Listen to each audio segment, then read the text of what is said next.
Vítajte v poradni krásy Šereď, priatelia, je tu ďalšie liečivé video, na ktoré už čakáte. A vy vidíte, že my odzdobujeme, áno, lebo je február, inak o chvíľu je tu marec, môj obľúbený mesiac knihy, ja už sa neviem. Pani Lucka!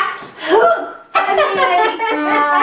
Zlatík, nie som rozmazaná. Máte to krásne ako vždy.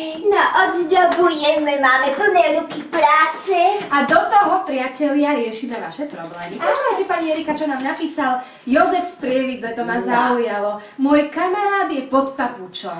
Na to, aby sa vzoprel, nemá gule. Čo by ste mu poradili?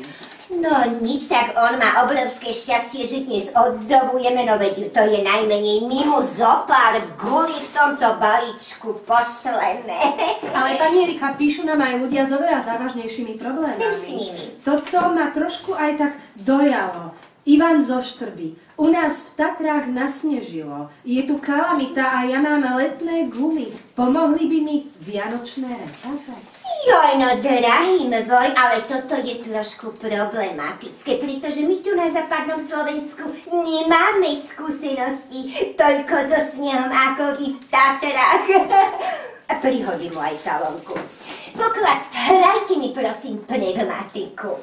Miláčik, môžem ti len toľko povedať, že my si nasimulujeme situáciu, v ktorej si sa ocitol. Zlatík, ty si zo stromčeka požičaj takúto krásnu chlpatú reťaz a jednoduchým grifom si ju popripevňuj takýmto spôsobom na tvoju letnú gumu, miláčik. Ináč, Milan, toto není špatná poloha. Zlatík, takýmto spôsobom zachrániš seba aj gumu, spustíš sa s autom dolu kopcom a uvidíš, no je to presne ako hovorieva môj manžel Milan. Keď máš dobrú gumu, na polohe nezáleží.